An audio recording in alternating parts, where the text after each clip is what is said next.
Rangers Journal Line. Hello and welcome everyone to the Rangers Journal. My name is Billy Rankin. I thought when I clicked the pod this week it was going to be a quiet week due to the international break, but it turns out it is very far from being a quiet week in the land of Rangers. I'm joined by three good guests this evening. First of all, come to you, Ryan. How are you, mate? I'm doing fine.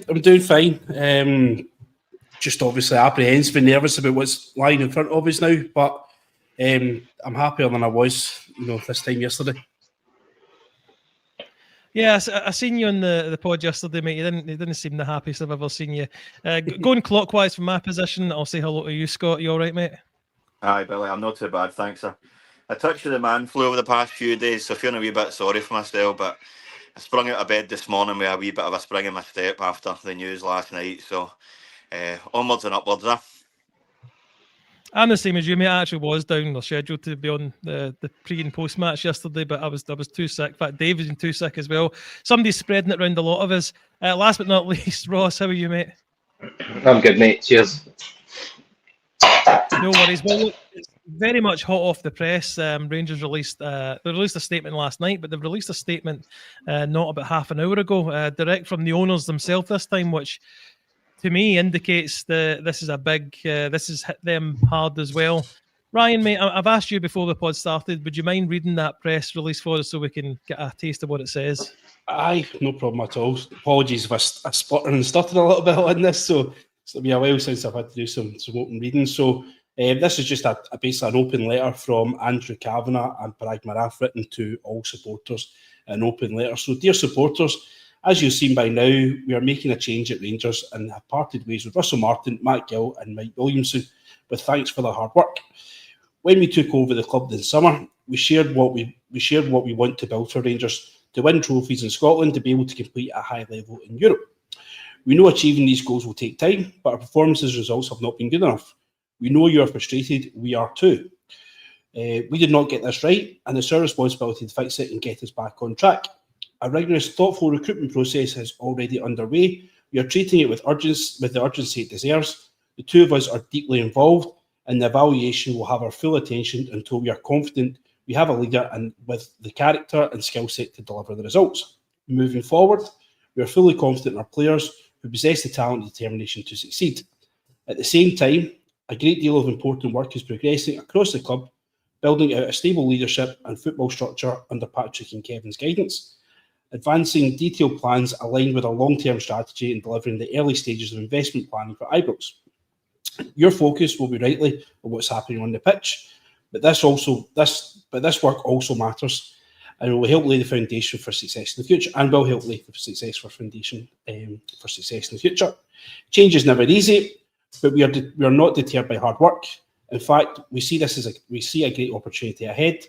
The season is not over, and we have plenty to play for in all four competitions. Together, we are committed to delivering the performance and results you can be proud of.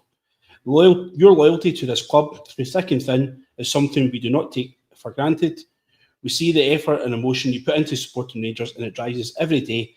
We intend to earn your trust because we all share the same goal: restoring success in Rangers. Signed, Andrew and Parag. Well, Scott, I'll come to you because I give Ryan a break to get a drink. That's quite a statement when you read between the lines of a few of the things said in it. What's your initial reaction to what they've come out and said?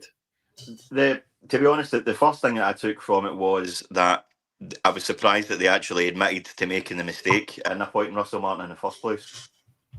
I've never been a fan of him. I've said this on previous podcasts.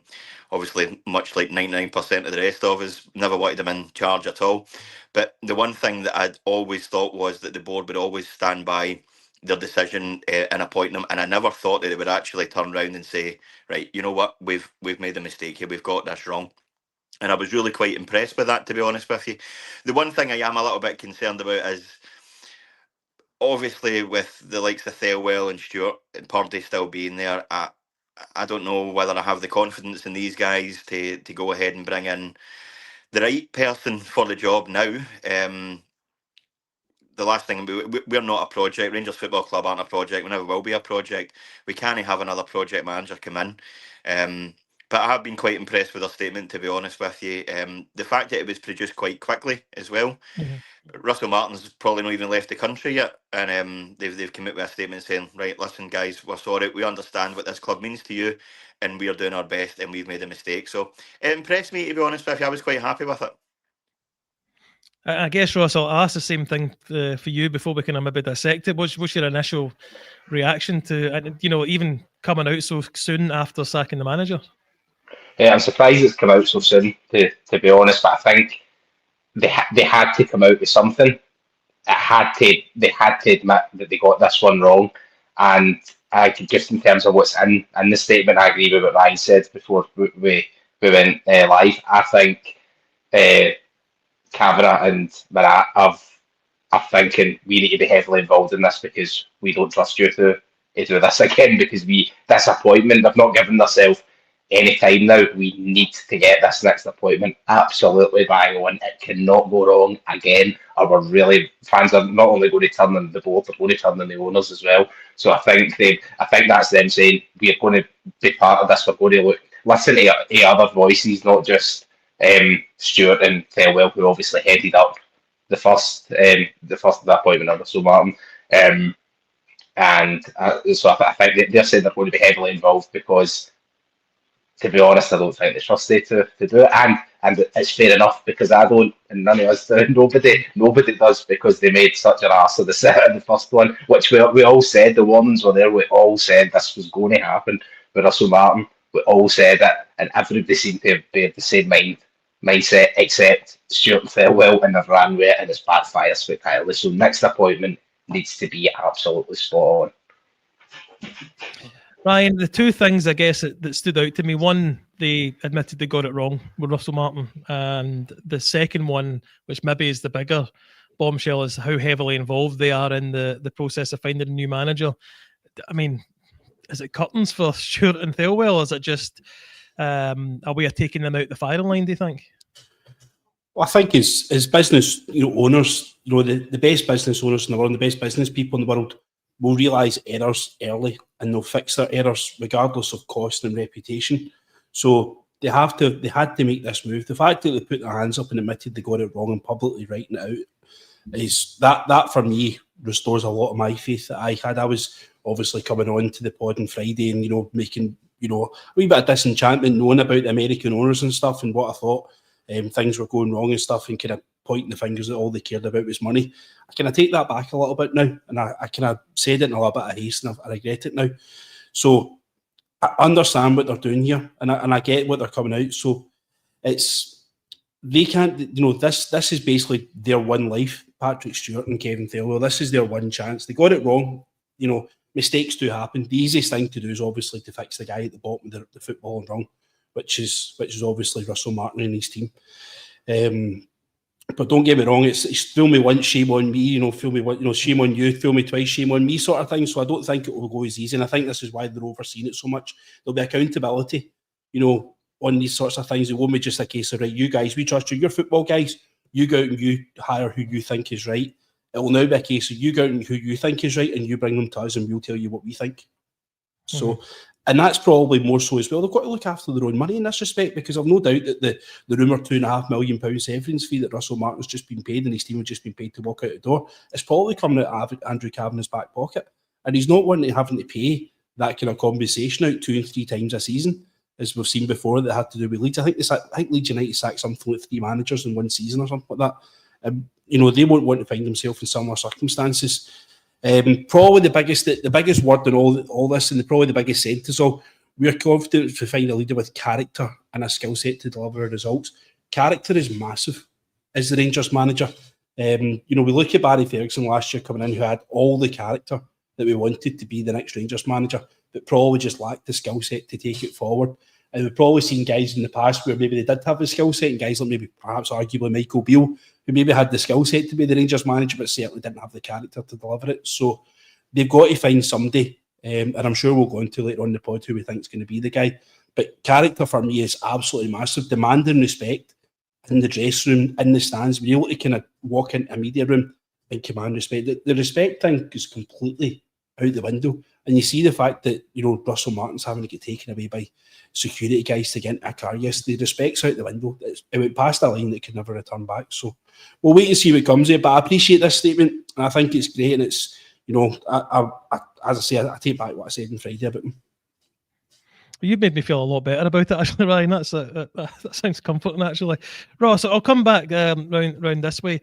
Ryan, we will touch on the manager more in depth, but like Ryan is saying there, the respect, I don't think the respect from the fans anyway was ever there for Russell Martin. I mean, I think we put up with it and we thought we'll give him a chance, but it very quickly became very tough. I mean, I think Ryan and myself were at the Dundee game. It was toxic even then. Well, that's only like a couple of games into the season. Yeah. To be honest, might sound a bit knee-jerk and a bit harsh, but that Dundee game was when I wanted them to go. Like you say, nobody wanted them to begin with, but we all done the thing that all good fans do and go, right, he's here now. He's one of us. We just need to back him and let's hope he does well. And we all genuinely did. We wanted it. We don't take any pleasure in this and having these conversations. We'd rather be doing a pod tonight with being top of the league and look forward to the next Champions League game. But he's failed so spectacularly. 1 million miles for that. But anyway, so to go back to it, he never really had the respect of the fans. I don't know what you think, but see, even as a player, again, this might sound harsh, even as a person, I think he comes across dripping in arrogance and insincerity, and it's even things like, for example, that I know people say it's not a big deal, but it's a big deal to us. The manager wearing the suit in the touchline, it was good enough for Walter Smith, Stephen Gerrard, Graham Souness, Alec the Cleese stick advocate. He almost scoffed at it. I'm not wearing that. I sweat when I wear that, so I'll wear what I want. Even wee things like that, when you go into a workplace, you look about and go, how do they work? What's certain niches that they have that I can kind of try and join on and get into the swing of it? And from the off, it made a mountain to climb for himself for the off. So yeah, the respect was never there. We tried to back him and give him time, but again, he failed so spectacularly that respect was gone almost instantly. And like we spoke about it for months since round about probably that Dundee game. For me, it's just been a waiting game. When this is going to come. Yeah, no, I agree with you there. I don't think I was far off feeling that at the time. I'll bring this comment up, Scott. I don't know if you're able to see it on your device, but I'll read it. I don't care if a manager doesn't wear a suit and brown brogues as long as he wins games. Now, that's true. I think it's true if you're playing well and you're winning games, but it's certainly it was something to attack the I'm not going to call manager, to attack the head coach with, is that he didn't respect the kind of the norms and the culture of the club in many ways, but that was a very visual one. Oh, definitely. I mean, it was a sort of an easy thing to attack, but to be honest with you, I'd still been annoyed about it, even if we'd won every single game, we'd been top of the league and we were in the Champions League group stages. This was a standard that was set for Rangers a long time ago, and like Ross says, it was upheld by every manager up until now, and I just think it's there's a certain way that a Rangers manager I expect to carry themselves and conduct themselves when they're out in public. They're the face of the club. They're the head coach in this situation of Rangers, a world famous and immensely proud institution, and I believe that these traditions should be upheld consistently. I've worn a suit before, and I am not the slimmest boy in the world. And fair enough, I get sweaty, but when it's -6 outside, or you're coming into the winter, you're all right in a suit. Trust me, Russell, you're all right, son.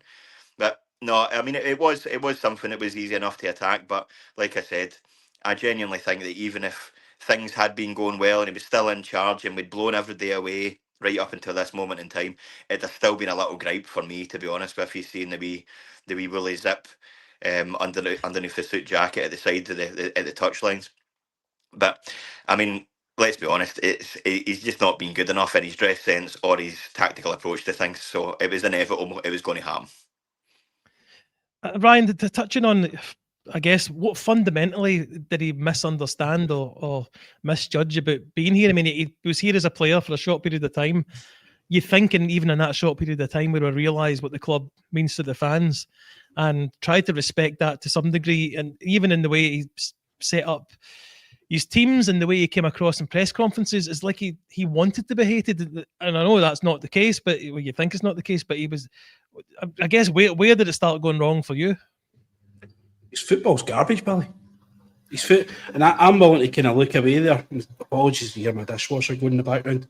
I'm willing to look at the football was rubbish. The football was the most boring football I've ever seen in my entire life. It was just garbage. No one. It's so hard to explain how bad it was, to be honest. And there was nothing that was progressing. There was nothing that Russell Martin made better in the time that from Phil Clement to Barry Ferguson said, right, what's been made better? Absolutely nothing. And his home kind of missed him, and it just didn't look as if he cared. And it was all the kind of, I mean, you start pulling up all his old interviews, and he's just recycling the same old garbage, anxiety, and pass. You know, and all the kind of blame. It's like, mate, you're scripted. Like, it's just almost if, you know, when I get to this point under pressure, I need to play this card. When I get to this point under pressure, I need to blame this person and play that card. And it just get worse and worse and worse. And we just get fed up with it. He was so far down. You think, like, I understand his philosophy and he's got a way that he wants to play football. But see all that, you need to park that, mate. Because the vast majority of people that are here, that are coming into the stadium on a weekly basis or a bi-weekly basis, do not want you here. You need to focus yourself on winning games and see like what you want to do. Try it in that department, first of all. Why is he trying to completely reinvent the wheel when he could go out and say, right, I'm going to get the defence to play this way eventually. I'm going to get the strikers to play this way eventually. But what my primary focus is, what my primary job is Rangers managers to win football games for Rangers and get Rangers to the top of the league and bring success onto the park. Once I've got all that pressure and I've got all these kind of people and I get people inside, then I can start to do things like a wee bit more kind of risk passing from the back and stuff, like high risk, high reward and that kind of stuff. You don't do that in day one. There was one that was a friendly. Who did we play down south in a friendly? And Manny Fernandez basically passed it to the centre forward and the guy ran in and scored. It was a close door friendly down south. Was it Peterborough? I don't think it was. Something like that. Rotherham. I think it was Barnsley. But it was basically it was a Sunday league team as far as Birmingham. Put this in the comments there. And it was like, mate, what's going on? And you seen the alarm bells right from then about the nonsense there. You had to get it right early doors and make us hard to beat and just build on it. And once once you had the League Cup in the drawer, in the trophy cabinet, start changing things there. He was just everything about it. He was just an arsehole. It was just as simple as that. It was just pure and simple. It just wasn't good enough. There was so many things within it. It was just wrong. And I said it in day one. I put a poll in the podcast. I know I keep saying it. Will he get sacked? But who's going to last longer, Caixinha or Martin? And everybody said Martin would last longer than Caixinha. And only wee Dino said that it would be out, and he's out. So it's shocking. Absolutely. It was a shocking appointment. We knew this was going to happen. We just need to make sure we need to make sure there's nothing we can do about it. We just need to hope that it doesn't happen again. I mean, I think there must be some way we can. We've obviously demonstrated, even the fans yesterday with the team bus and stuff, that it's not acceptable. They must have known, Ross, that he wasn't going to be a popular appointment. I mean, he addressed it himself in an interview a couple of weeks back, saying nobody wanted him here anyway, as if that was some kind of mic drop moment. Yeah, you're right. Nobody did, and we still don't. You've not done anything to change anybody's mind. So he's now officially the worst manager in Rangers history, worse than Pedro Caixinha, which I was surprised at. I was actually surprised Caixinha won as much as he did, looking back at these stats that have been appearing. I mean, how do you think we're led to believe that Ancelotti was going to be, 60-40% it was going to be him, but they got Martin in for one last interview. I mean, what do you think he possibly could have said to them that swayed it into his direction? I think they swallowed up his bullshit, to be honest. I think they listened to all the stuff he said, but just touched on the same spiel that he's given from his being MK Dons manager about anxiety and care and love and harmony. I think they've swallowed that up and thought, wow, this is such a young, innovative coach. He's going to be so modern and take us into a new era. And it only works at certain clubs. And it's not us saying that we are bigger and better than anybody else. It's just, you can do that at the likes of MK Dons, where he wasn't even a success there, to be honest, but you can do it there. You can work away in the background and try and implement your changes, and you can't here. You need to come in and you need to hit the ground running. He as well. I could be wrong, but I think looking back, he's had the easiest start to a season than any new Rangers. I mean, this was a very, very kind set of fixtures for him to come in, as Ryan said, come in and just get wins to the off and get us on side. Right, we've won a few games, and then maybe once the harder games from Rooney can, if he's got the trust of the players, which is another thing he didn't have, and the trust of the fans, then maybe he could experiment a wee bit, try and implement his own things to build on what he's already done.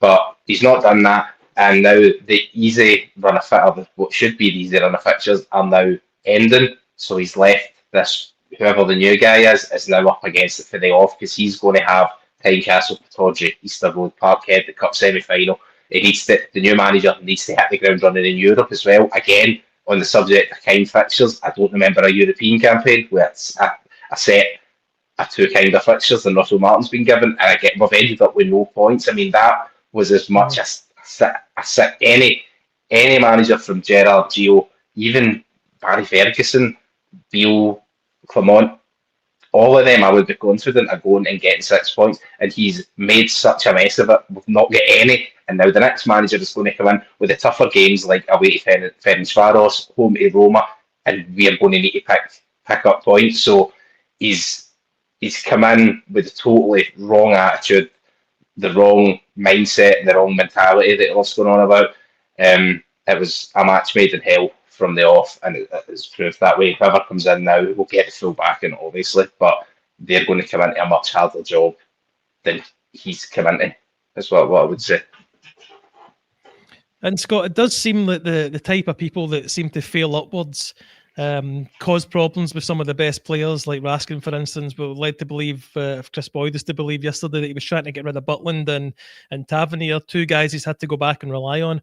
Why do you think it is the unlikable ones that fail up in this kind of way? And is it just the BS that is talking that gets them into these opportunities and they convince board members or CEOs who want to hear this nonsense? I can only assume that's the case. I mean, as Ross said, they've basically swallowed up all of his garbage that he said.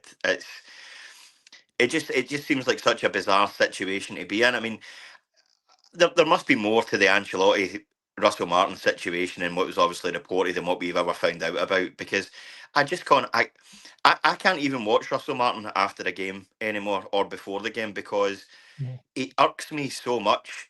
It's like you guys say, he's so arrogant and he's so unlikable, it's untrue. And I've stopped watching him after the games because I have to sit down and rewatch the previous 90 minutes because he's describing a completely different game to what I've seen.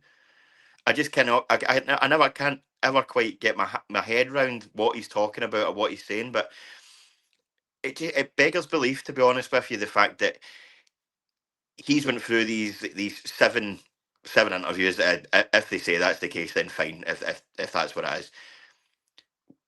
In what world do you need to go through 7 interviews to get a job?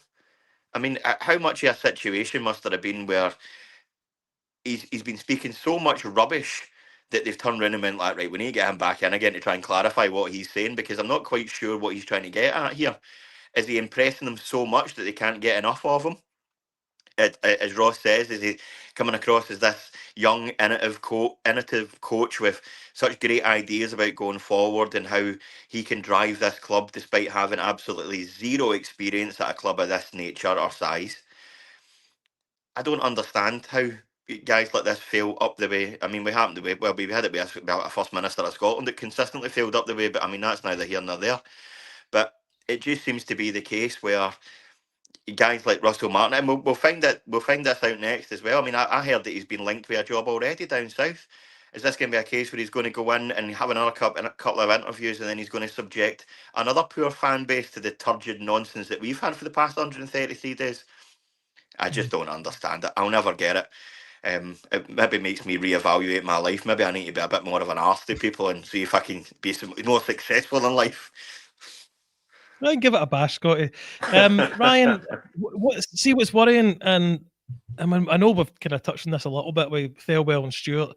They bought this nonsense, but the other thing is that the other candidate, if we're led to believe, was Ancelotti. He would also have been a big gamble and similar type of situation to Russell Martin, that we didn't have a lot of wins. He obviously wasn't a manager; he's just been an assistant with his dad. So that was another project. They fundamentally failed to understand that we're not a project. I think, as Ross was saying earlier on. I mean, how can we trust them, other than Parag and Andrew are going to be above them, looking over their shoulder? At least they'll have the final decision this time. Yeah. Well, your worry is that the likes of Sean Dyche is getting mentioned there. You don't want somebody that's going to come in, sit and nod like a clapping dog. Like, yes, oh yes, I'll take him. Yeah. You want somebody that's actually got the cojones and the guts to actually turn around and say, no, I don't want him. I want him. I don't want that guy signed. I want this guy signed.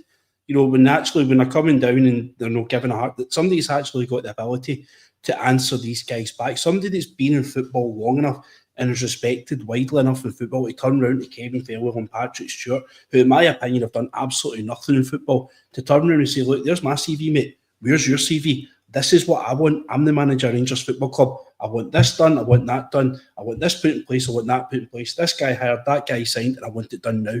That's what you need. Their job, Patrick Stewart's job and Kevin Farewell's job, is to make Rangers successful on the park. If the guy who's in charge directly of the team turns around and says, these are the tools that I need to bring success onto the park, they go and do that. It shouldn't be the case that they tell the manager, these are the tools I'm giving you, go and make it work. The manager should turn around and say to him, these are the instruments that I need to basically make the gears to make Rangers a successful football club. And we need somebody who, like they're sort of talking about, who's got character, who's got a certain set of skills, like Liam Neeson. But you need somebody out there that's got something about them. And somebody like Sean Dyche there, you need somebody who's going to come in there and appreciate the magnitude and the size of the club they're taking on. Somebody who'll appreciate the position that are given as well. There was talk about things like Mourinho and stuff like that right before he obviously signed for Benfica. Somebody like Mourinho would have been ideal in that there. Maybe Jose's not the right guy, but somebody of that kind of size and character. There's plenty of them out there. We don't need a project, another one of these project guys. We don't need another one of these weird foreign guys that we've never heard of. But he managed to work wonders in the Ugandan second division, and he managed to sell X amount of players for 50 million quid through this great academy, and he worked in a shoestring budget. Don't get the monkeys, mate. I want guys that have turned around and said, I've won this, I've won this, I've won this, and I've won this, and I've won this. As a manager, see, as a player, I captained them, I managed them, I played for them, and I won this and I won that. That's what we're looking for. You know who I'm talking about when I say these things, right? But this is what I'm after. This is what I need as a Rangers manager. I'm not interested in any wee jokers anymore. I'm interested in somebody who walks into a room and I'm like, Jesus Christ, there he is. Thank Christ he's here. You know what, mate? When we did that museum tour before the Dundee game, and we walked through the wee bit where the manager's pictures are, and I was never really on board with him being the manager, but you said something like, you went, look how pleased he is in his photo. And I thought, you know what, I'm going to give him a chance. And then 90 minutes later, he'd lost me again. So, I mean, that really was the first time I kind of thought, right, okay, I'm going to give him a chance. Ross, the worry is because Ryan's touched on the type of person who will be the manager. And don't worry, I'm going to go around us all and we'll put forth a preferred candidate, and then the rest of us can critique it in some way. But the structure that's in the club is deliberately now set up to have scouting departments that go and find the players and give it to a manager who is told a system to play. But that's not what we need, is it? No, it's not.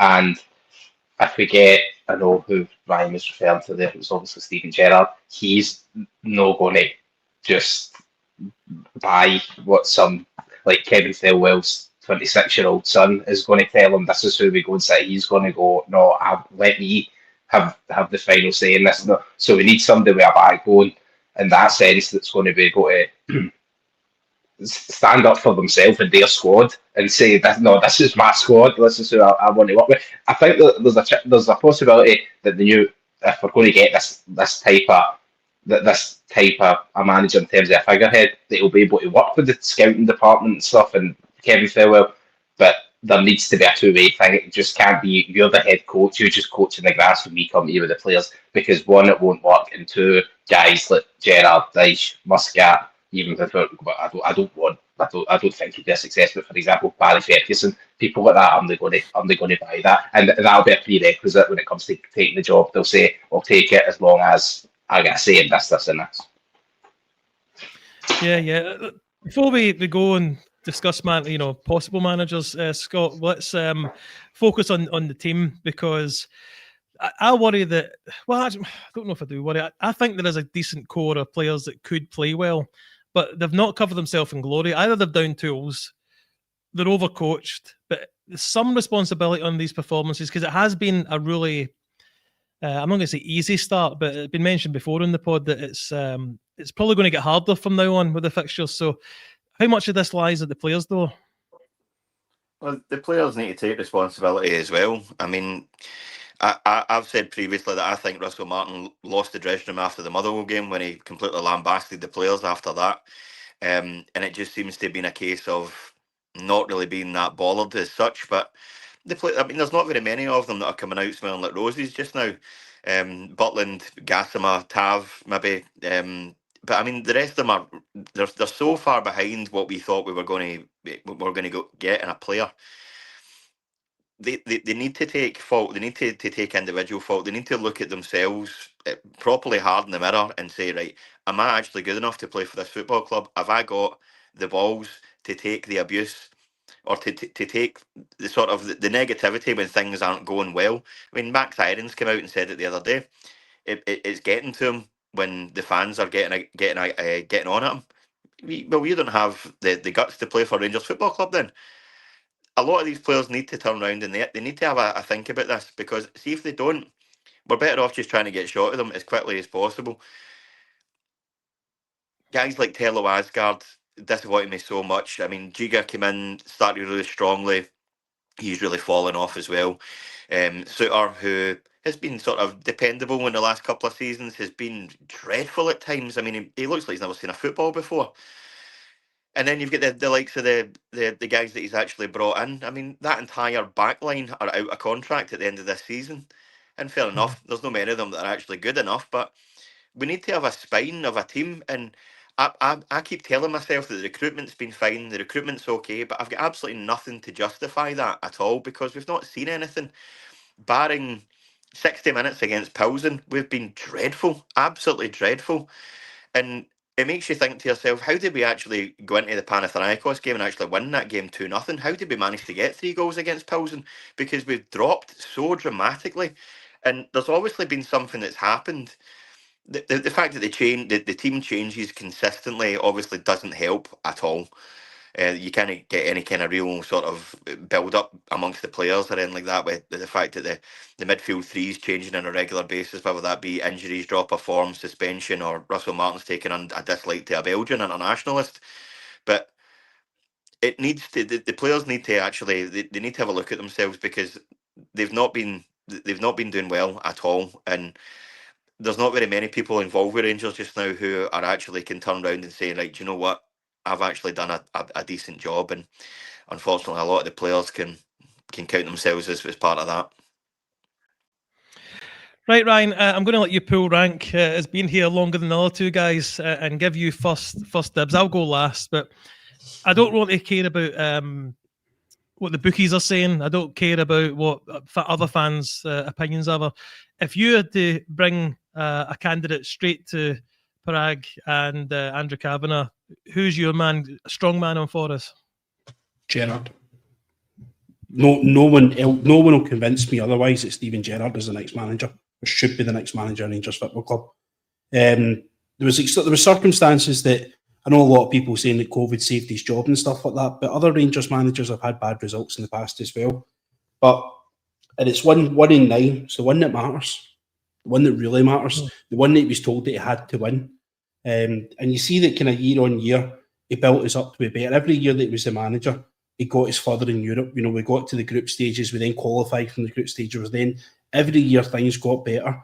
He was part of a team that turned Calvin Bassey into a £23 million football player, that sold Nathan Patterson for £15 million.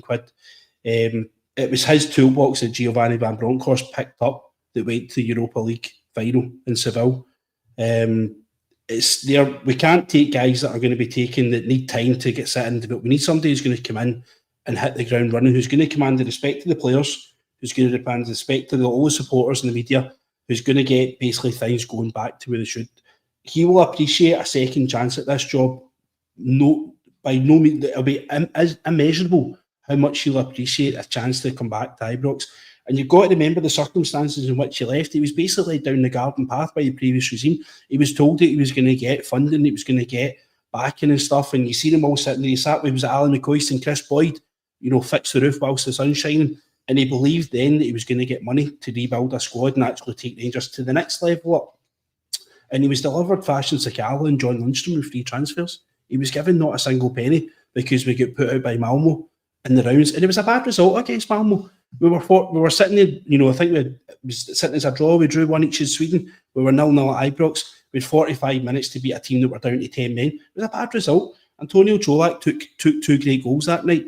It was a bad result, but it wasn't there. But like Sean is saying there, it's unfinished business. You look at everyone else that's on that list there. Sean Dice, not a chance, no way. Kevin Muscat, I don't think will come. To be honest, I think he's got it too good over in China. I think he'll see it's too high risk. You've got to think about how comfortable he is over there. Danny Rowe, too much of a project manager as well. It's something there. You look at Danny Rowe, you might as well have David Ancelotti back into the mix as well. He's the only guy that I trust to come and take this back on and make it better. And he might not win things immediately, but I trust him to make it better. And if he turns around and says to me, see, next year it's going to be better, I'm going to sign a few more players, next year it'll be better. I trust him to believe because he has a track record, he's done it in the past. And I remember the 55 season, how delighted I was and how happy I was that he was the manager of Rangers Football Club back then. He was a hero of mine before he even became the Rangers manager, and I want him back. I need him to come back and lead us into success. Well, you put a fair case there, mate. Let me come to you, Ross. I don't need you to deliberately disagree with Ryan, but can you see any negatives to Gerrard coming back? Can you see any kind of roadblocks to him coming back? Not really. In terms of negatives, you could argue it flopped to Aston Villa, but we've had successful managers before who haven't pulled up any trees in England. But I know Walt Smith was under a difficult circumstance at Everton, but he wasn't great. Alan McLeish at Villa failed. Souness wasn't a great manager when he left us. So I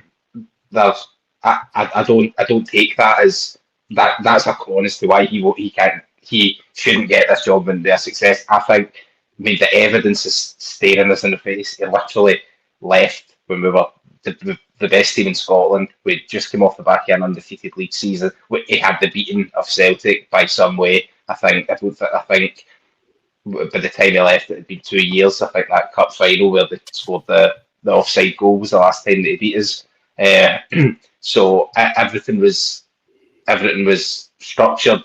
Another big thing is it commanded the respect of the players. That's another thing. I think guys like Mikey Moore, Tello Asgard, instantly, I think we'll see an upturn in their performances if somebody like Steven Gerrard comes in with the all right rights. He would get us back on side.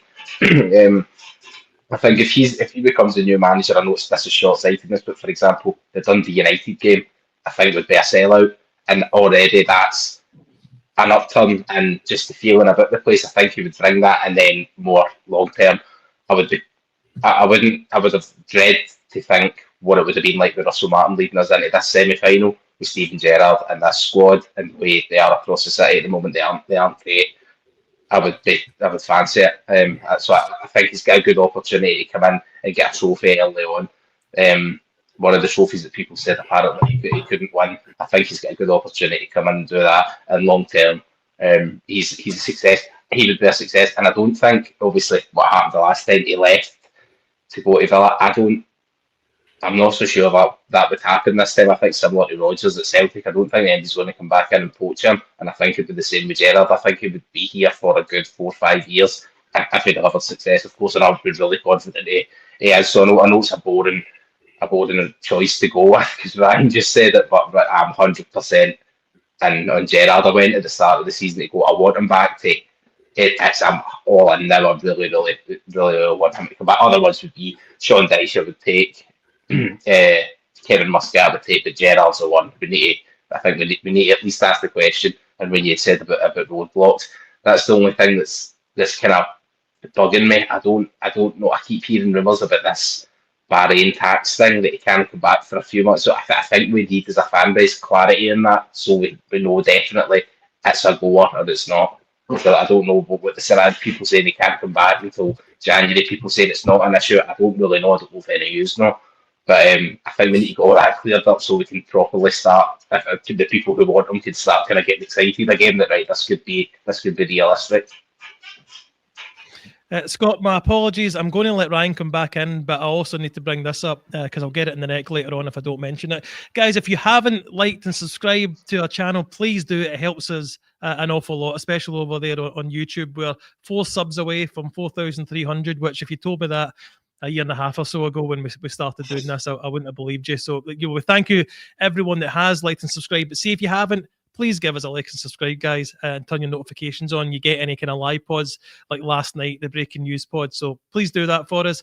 Ryan, you wanted to come back in? There's just 2 things. The Bahrain tax thing, money's not. We'll be able to fix money. If we can sign Aaron Ramsey for Rangers, I know that was an absolute shocker, right? But Aaron Ramsey was on over 400,000 a week playing for Juventus, and we managed to get him up for 6 months. You can fix money in football. That's not a problem. A tax situation, right? The Villa thing and the circumstances that he left to go to Aston Villa, right? I know that he was on the news, did I look happy, did I look settled, all this stuff, right? Remember, at that time, Jurgen Klopp was still the manager of Liverpool, and Steven Gerrard had real, true belief and aspirations that he was going to be the next manager of Liverpool Football Club. And I don't think that he believed that he could go directly from Rangers to Liverpool. I think he felt as if he had to go and prove himself in the English Premier League. And when an opportunity came up to go and do it, bearing in mind he's also tripled his wages whilst he's doing it, I think he felt he had to do it also on the back of broken promises by the board. So there were mitigated circumstances at the time. He's tripled his wages. He's getting broken promises by the board. As Gordon says, the Park's let him down. And he's also thinking, I can still be the next Liverpool manager. There's 3 big things that from him personally you can't take away. Now you look at it, Arne Slot is going to be the Liverpool manager for the foreseeable future. I don't think there's a chance there. Will he come in? Will there be broken promises by this board? No, because he's going to seek assurances from day one. And I think the Americans are the type of people, hopefully, they wouldn't like him. So these are things that happened before that I don't think would happen again in this regime. But I'm sorry to keep butting in. I'm just putting points forward. No, I think, someone of his stature meeting the Americans, I think would be that would probably seal it for them. But Scott, come in and give us your opinion on Gerrard. I mean, the pair of used to as well, I've already mentioned other candidates. I wanted you to pick one each and strongman them for us. But Scotty, tell us your opinion on Gerrard coming back and if you think it will happen first and foremost. I don't want to bore you, but for me, he's the only candidate, to be honest with you. I know that it's not the answer you're wanting. I would love to turn around and say, Ketil Knudsen from Bodo Glimt would do a job, because he's such a talented young manager, and he's worked wonders with such a small team on a small budget. But Steven Gerrard's the only man that I want. I don't think I fully processed Steven Gerrard leaving all those years ago, and I've missed him ever since. I want that feeling back. I want that feeling back of disbelief that we've got Steven Gerrard as manager. I want to see him with the suit on in the boardroom, doing the press conference and ending it with "let's go," and knowing that he means business, knowing that we're going to get something out of this. And it might take a wee while because he's working with guys now who maybe wouldn't necessarily be his players, but as I think it was Ryan had says, he'll get a tune out of Moore and Asgard and these kind of guys. As soon as a guy like Steven Gerrard walks in the dressing room, your morale boosts immediately, and it would get the fans back on side straight away. I think it attracts a better quality of player as well. And as was said, I don't think the board would tell him any fibs. The scouting issue obviously is a bit of a concern with that kind of thing, but Gerrard would need to make that abundantly clear as soon as he walked in. If I'm coming in, then I need to have final say on players. You can sit and you can make recommendations to me until you're blue in the face. That's absolutely fine. But we need to have, I need to have full and final say on the players that are going to come in, because it's my system, it's my tactics, it's my team. It's not Thelwell's son or Thelwell's Doug's auntie's sister's brother who's running the team. It's Steven Gerrard or whoever it is comes in next. That's a point that needs to be made for whoever comes in next, to be honest with you, not necessarily just Steven Gerrard. But I guess the only thing that concerned me was what Ross had touched on, like turning round when he'd obviously had talks before Russell Martin had come in and says it's not the right time for me. I mean, we've since found out then there's obviously tax implications for him. We're working out in Bahrain for such a while and what have you. But if Ryan's confident in that could get fixed, then I'm confident that could get fixed as well. If there's a job that Steven Gerrard wants to take, then Steven Gerrard's going to go and take it. And we've all seen the video on how much he hates Derby and loves Rangers. I think he'd come back if he was given the opportunity, to be honest with you.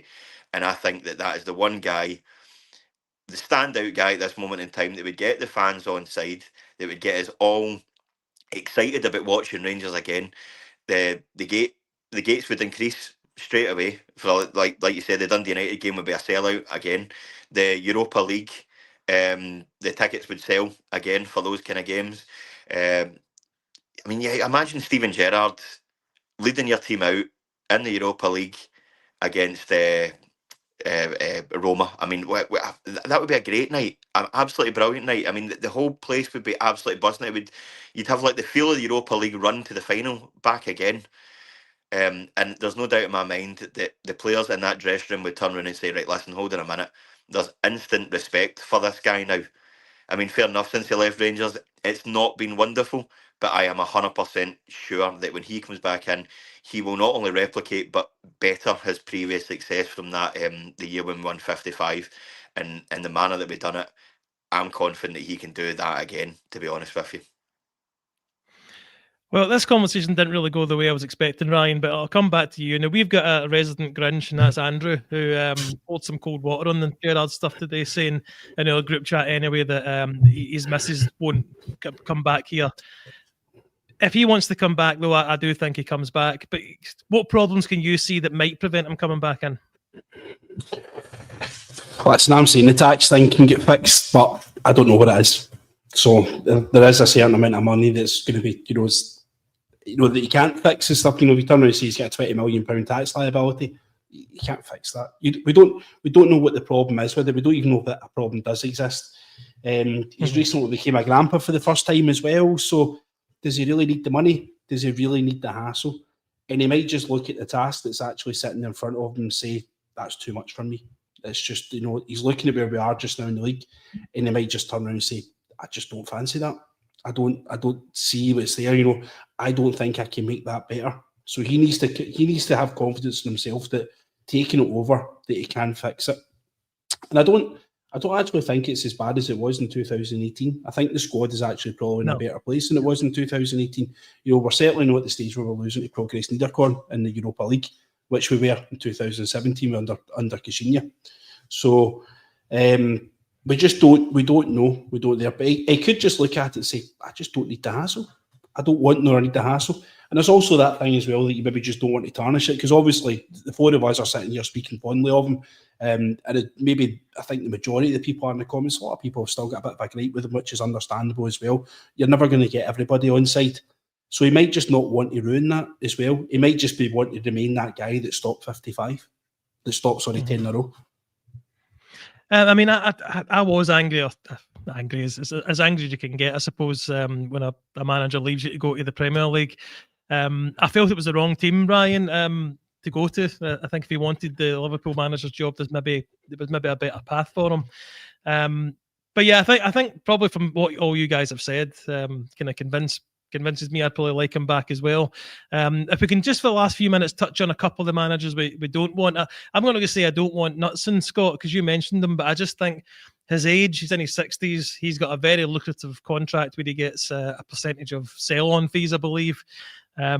He's already turned down the Ajax job, which I'm not saying is bigger than us, but he might view it as a bigger job than us, and he's turned that down. So I don't see him being a real possibility, but Scott's telling me to stay on. I'm not cutting off right now. I'm just trying to construct a narrative in the podcast, Scotty. Other Scotty. I know I'm rambling, but Ross, I'll come to you. There's obviously loads of managers been linked with this job. Who do you definitely not want? I think one of you put it in the group chat today. The list, I think Bet365 had released a list, the top maybe 14, 16. And although it wasn't a really, really exciting list, a couple stood out as absolute don't wants. And for me, it was Danny Rowe, and he was too high up the list for my liking, if there's any truth. I mean, because It's like another project, isn't it? That's what I was going. It would be Russell Martin 2.0. I think it would be better than Russell Martin. Any us four would be better than Russell Martin, but I think it would be a similar. I'll be a success, but it's going to take a while. I'm going to play this certain way. I'm this young upcoming. I know that coach the same stuff for Russell Martin, and I would be really surprised and disappointed in the board if they went. I think what they took for this is we can't go down this road this time. We need to go the polar opposite, which is a proven winner, a figurehead, a leader with the aura, the fitting of a Rangers manager, not, with all due respect, a coach that might have great ideas, but it'll take 6 months to implement. So Danny Rowe, for me, is one that I don't even know where he is now. He left Sheffield Wednesday, didn't he? He's not anybody now. It's just he's available, and that's easy life. Yeah, and I think Andrew in our chat was saying that Rowe was definitely one that the board were interested in the last time, but I'd like to think that they made such a mess of the Martin debacle that they're going to go down a different route this time, and it will be a Gerrard or a Dyche who are the total opposite of projects and playing a certain way. They have results first and foremost, and that's what we need. That's a non-negotiable. So Danny Rowe's a no-go. There was other ones. Michael Carrick was on the list. I don't think he impressed too much at Middlesbrough. I mean, he was okay. So he'd be another one if I was to pick one from that list that we've seen this morning of ones that I don't want, the big ones, Danny Rowe, that would really underwhelm me of all the names I've seen so far. Well, just remember, Andrew says more than he's sleep. You don't need to pay attention to what Andrew says. Ryan, let me come back to you. I used to work in finance. I don't anymore. I do remember that it was April to April was the tax year. Does working abroad affect that in any way from your knowledge? I'm just putting you on the spot here. You just might be more up to date on it than me. Aye, because your tax is based in this country, so you need to be out the country, I think, for 180 days. If you're in the UK for more than 180 days, any earnings you've made worldwide are susceptible to UK tax.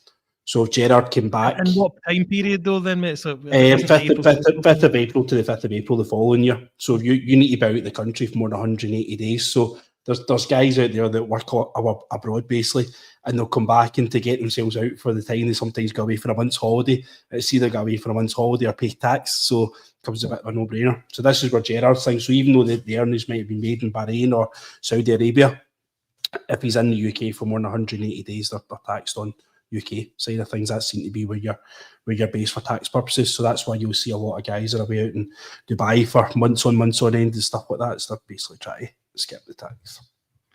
Ryan, I'll stay with you just for one other point, because I think you might be more. I can still ask Scott as well, but how would you feel if he wanted to bring the old team back together with all that entails?